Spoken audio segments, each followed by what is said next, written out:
అందరికీ నమస్కారం. భూమిపై చివరి నగరం ఇదే. సిటీ దాటితే ఏముంటుందో తెలుసా? మన భూమి అంతులేని వింతలకు నిలయం. ఎటు చూసినా పచ్చని అడవులు, అపారమైన సముద్రాలు, ఆకాశాన్ని తాకే పర్వతాలు.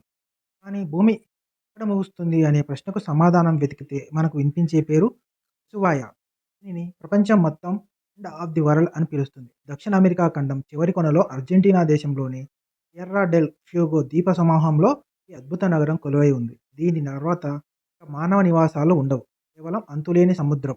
ఆ తర్వాత గడ్డకట్టే అంటార్కిటా ఖండ మాత్రమే కనిపిస్తాయి. అందుకే దీనిని భూమిపై అత్యంత దక్షిణాన ఉన్న నగరంగా గుర్తిస్తారు. తువాయ ప్రత్యేకతలు ఇవే. మంచుకొండమైన అంటార్కిటాకు వెళ్లాలనుకునే సాహసికులకు ప్రధాన నిలయం. ఇక్కడి నుండి అంటార్కిటికా కేవలం 1000 కిలోమీటర్లు దూరంలోనే ఉంది. ప్రపంచవ్యాప్తంగా అంటార్కిటికాకు వెళ్లే క్రూయిజ్ షిప్‌లలో 90% ఇక్కడి నుండే బయలుదేరతాయి.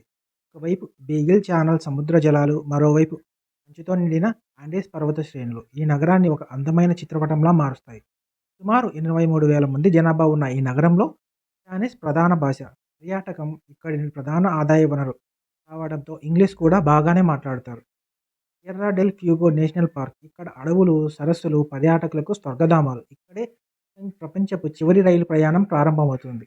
లెస్ ఎక్స్‌లైరే లైట్ హౌస్. సముద్ర మధ్యలో ఉండే ఈ ఎర్రటి లైట్ హౌస్ ప్రపంచ ప్రసిద్ధి చెందింది. దీనిని చూసేందుకు పర్యాటకులు బోటు ప్రయాణాలు చేస్తారు. బీగిల్ ఛానల్ ప్రయాణం. ఇక్కడ సముద్రపు సింహాలు, పెంగ్విన్‌లు, రకరకాల సముద్ర పక్షులను దగ్గర నుండి చూడవచ్చు. హివాయ కేవలం ఒక నగరం మాత్రమే కాదు. ఇది ఒక అద్భుతమైన అనుభూతి. భూమిపై మానవ ప్రయాణం ముగిసే చోట నిలబడి సూర్యాస్తమయాన్ని చూడటం ఒక మరపురాని జ్ఞాపకం. ఇక్కడి వాతావరణం ఎప్పుడూ చల్లగా ఉంటుంది. వేసవిలో కూడా ఉష్ణోగ్రతలు చాలా తక్కువగా ఉంటాయి. కాగా మీరు ప్రపంచాన్ని చుట్టి రావాలని కలలు కనే పర్యాటకులైనా, లేదా వింతైన ప్రదేశాల పట్ల ఆసక్తి ఉన్నవారైనా హివాయ ఖచ్చితంగా మీ లిస్ట్‌లో ఉండాల్సిన నగరం. భూమికి ఆఖరి అంచున నిలబడి ఆ ప్రకృతి అందాలను చూడటం ఒక వరం. ఇలాంటి మరిన్ని వీడియోస్ కోసం ఛానల్ సబ్స్క్రైబ్ చేయండి. వీడియోని లైక్ చేయండి, కామెంట్ చేయండి.